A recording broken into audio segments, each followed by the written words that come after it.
Yes, all my machinery is working properly. Yeah, let's turn it on and charge up the werewolf and bring him back to life.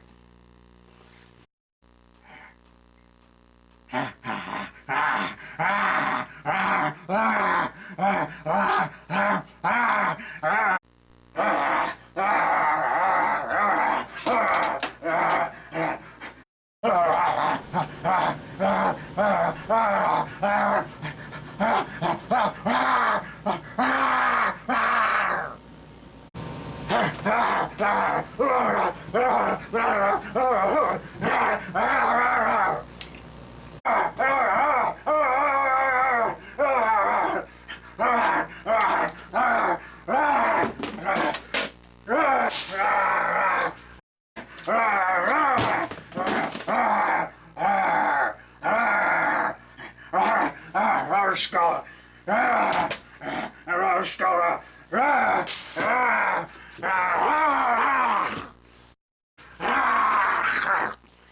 12:01 a.m. the werewolf. At 12:01 a.m. the werewolf came back to get revitalized. Okay, doctor. Doctor, charge me up. Charge me up. I need to be revitalized. I need to be revitalized. Yes, I stick those things in my head. Yeah. I'll do it myself. Where's the mad doctor? Where is he when you need him? Where's the mad doctor when you need him? I'll charge up myself.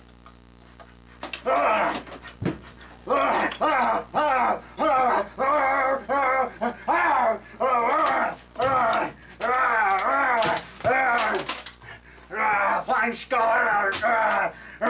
Skull. That cut that is perfect. That's for the werewolf's hand. Sorry, we're the hand this time. Cut that was perfect. The werewolf jerking around. He's getting charged up. Take two.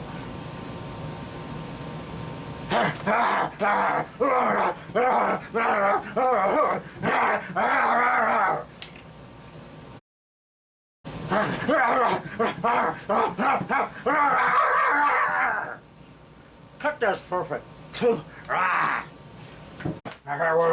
Okay, man, doctor, charge me up again. I need to be revitalized.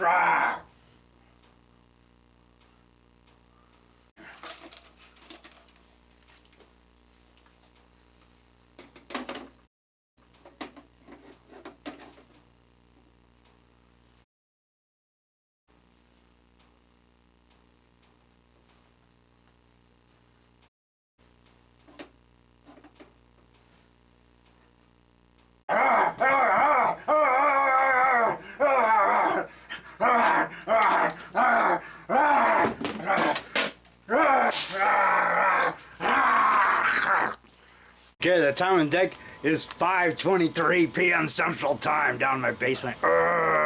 Yes, I just finished just now. It's Christmas Eve. It is Thursday, December 24th, 2020. Yeah, happy spooky fun Christmas and happy spooky fun holidays. And watch Svengoolie. Yeah, and happy birthday to Jesus. You gotta remember Jesus, because we wouldn't be here if it wasn't for him. Okay, and we wouldn't have this free salvation if it wasn't for him. And oh yeah, and then yeah, happy Thanksgiving, happy holidays to Elvira and Svengoolie, yeah, and Son of Ghoul over here, Son of Ghoul behind. Yeah, see, there's Son of Ghoul, and they're present all the fiends at the Mausoleum of Contemporary Art down in Philly, at the Philadelphia Mausoleum of Contemporary Art, who do the Philadelphia Film Fest. Eric Bresler sent me that when I did the Bigfoot Runs Amok movie that he was in. He showed it at his wedding and his reception. There's the poster I went for of Bela Lugosi and Mark of the Vampire from Monster John of the Time Tunnel in Chicago. And there's the drawing of Frankenrock by Bradford Dillabrook. David Rock Nelson getting charged up with bolts of electricity to become Frankenrock, and then over there, you know, you got the the lobster I got from Don Reese Comedian, and there's a little Frankenstein lamp I got from my older sister Vernette, and then you know, I got that, yeah, and there's a skeleton wearing Svengoolie's shirt. Okay. There's an autograph of Svengoolie to David Rock Nelson from your fiend Svengoolie Rich Coes. Guys. And there's the Shock Monster mask I got from Chuck Jarman of Bump in the Night Productions. Yeah, when him and Jay Switman came here to do the David Rock Nelson documentary, The Ed Wood of the 21st Century, on a double bill with my Werewolf and the Witch movie. And there's a plastic skull I got for $1 at the dollar store, and then I got that one for $1. Yeah. And there's the invisible thread I used to make the devil ant. There's some old monster candy, famous monsters candy, you know, with Dracula and Frankenstein, the Mummy on it, from 1993. It's all moldy now, all eaten up by insects. Like, there's my devil ants, my giant fly too. We got sent. Gary Patty sent me that, and I used it in my Giant Fly 2 movie, which I'm almost done with. And there's my earlier Giant Fly, and the wings came off, and they're right there behind the, you see the wing right there, one of the wings behind the TV there. And then, you know, my witch mask I got at Uncle Fun in Chicago, and I got that Frankenstein mask in 1991, or 1993 at a Woolworth right before they closed. You got that giant ant at the some American Science Surplus on North Milwaukee Avenue in Chicago. American Science Surplus for $4.95. And there's that glow-in-the-dark skeleton I got for $1 at the dollar store. Yeah.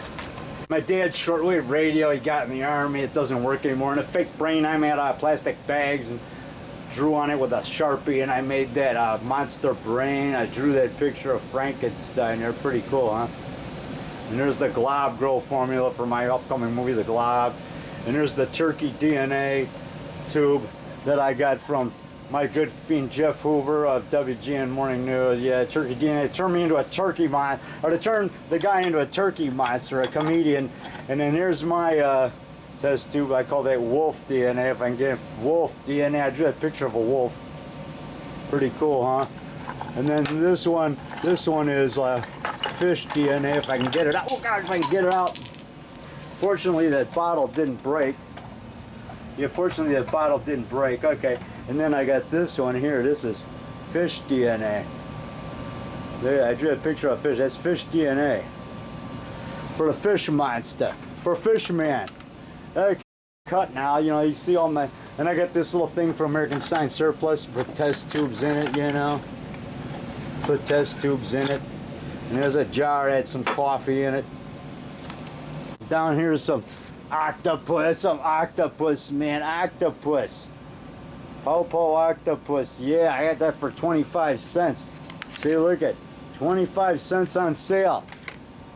And there's the two giant horny toad monsters. The one on the right I used in my movies, and the one on the left, that's an extra one for a giant horny toad monster too. And there's the laughing monster with a long tongue. It's all dried out. I use that in House of Zombies when I play a zombie, and there's the rubber devil snake for, you know, my monster movies. Like Devil Ant, that's Devil Snake. And of course, those are my devil ants on top. That one there, you know, that is the one that attacked Roger Corman. That's the original one there. Yeah. And that's the one that attacked Caroline Monroe, I think. And then, that's the one that, that's one that attacked Roger Corman. That one on the left, that's one that attacked Caroline Monroe at Monster Bed and her daughter. And there's the giant fly Gary Patty sent me that I use in the giant fly. And there's the devil ant my gardener found in our backyard when I lost one of them. You see, I got 4 devil ants now. Yeah. And see, there's the plastic fangs. I got these for free from my niece. She worked at Target, and she got a lot of Halloween stuff for free. She sent me like back in 2002 or something. I still got them. I use these as my new werewolf fangs. Here's the ones I use as Mr. Hyde. They're like, look like kind of like glow in the dark, but you see they kind of broke. You see they kind of. And here's a brain from Beef Fest 2007. Yeah, Mitch O'Connell did, I think, made these Beef Fest 2007. And I got an extra one here. Here's an extra one, you know. And then, of course, here's a Frankenstein, you know, squirty, you know, one of those things that, yeah, I got that at Toys R Us, you know. And then, of course, over here, you know, the memory cards, you know. There's a picture of Lon Chaney from a new TV week. There's a picture of him as Phantom of the Opera right there, you know. And, okay, and then here's a video box from Sinister Cinema. And there's a track out of Vampire. And then over here is a positive book underneath my skull right here. Underneath my skull right here, I got a positive book. It's Successful Living Day by Day by Nelson Boswell. That's one I got to start reading again. I like to read those positive books, you know. And, you know, Norman Vincent Peale and Norman Vincent Peale and Napoleon Hill. And look, the few, the proud, the Marines. Hoorah! They didn't call me Corporal Hoorah for nothing down at Fighting Fox Company. 2nd Battalion, 8th Mardier. That's 2nd Battalion, 8th Marine Division down in Camp Geiger, North Carolina. From 1978 to 1980, I was over there. I was in boot camp 76, San Diego, and then I was stationed at then ITS, that's Infantry Training School at Camp Pendleton. I was there from late 76, or like October 76 all the way until I think it was late December or something of 76. And then I was home on Christmas break, and then I left for the Philippines January 77. They flew me to the Philippines. We stopped in Japan at one of the airports, and I saw Mount Fuji from a distance. We could see Mount Fuji, man. You can't see the top because there's like clouds. It's so high. There's clouds up there. And we also stopped in Anchorage, Alaska, and we stopped. And when we came back from the Philippines, 15 months later, we stopped at Hawaii at the airport, you know. But I was gonna say. But anyway, I was in Subic Bay, Philippines for 15 months. I was stationed Marine Barracks duty from 77 to 78. And then after that, I was at Camp Geiger, North Carolina, which is part of Camp Lejeune. And I was there for my remaining 2 years and 3 months. So altogether, the 15 months in the Philippines, a boot camp, infantry training school, that was about a month and a half. Boot camp was 3 months. And then, you know, the remaining time, over 2 years at Camp Geiger, North Carolina. Altogether, 4 years, 4 years active duty. And they named me Corporal Hoorah at Fighting Fox Company, Camp Geiger, North Carolina.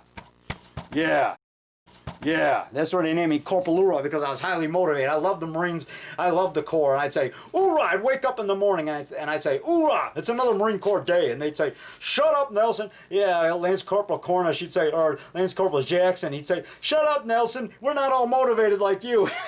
And then they'd say, you're a lifer, Nelson. And I say, no, I'm not. I'm going to get out and become a PFC. That means proud blanking civilian. You know, so, you know, I served my 4 years. I served my term, and that was it. I got honorable discharge. So, you know, when I was a kid, I saw Abbott and Costello meet Frankenstein. That's when I, like, fell in love with Frankenstein. I thought, oh, Frankenstein is such a cool monster. Glenn Strange is my favorite monster as the Frankenstein monster. Glenn Strange had the coolest look. Boris played the part the best. Bride of Frankenstein. That's actually my favorite movie, with Boris Karloff as Frankenstein. And Bride of Frankenstein, that's the sequel to Frankenstein. And then after that was Son of Frankenstein. The first Karloff Frankenstein movie I saw was Son of Frankenstein, late night at 1:30 until like 3 a.m. My parents were out, and all of a sudden they started coming. My dad didn't want me staying up. My mom didn't care. My dad didn't want me staying up to watch it. I said, Dad, can we watch Son of Frankenstein? He said, no, I want you to go to sleep. But we watched it anyway. And it ended right at 3, and right then we heard my parents coming up the steps. We turned off the TV real quick. We laid on the floor and pretended like we were asleep out there in the parlor, laying on the hardwood floor of our house down there on 205 South Hamlin, where we used to live in Park Ridge. So at the old house, they tore it down and built a new house when we sold the property back in '93 when we moved here. But anyway, you know, so we pretended like we were asleep. My dad comes up to me, he says, David, and I just, you know, I just pretend I was asleep, and he goes, oh, I guess he's asleep, you know. Okay, cut, that's perfect. Now that you've heard my life story,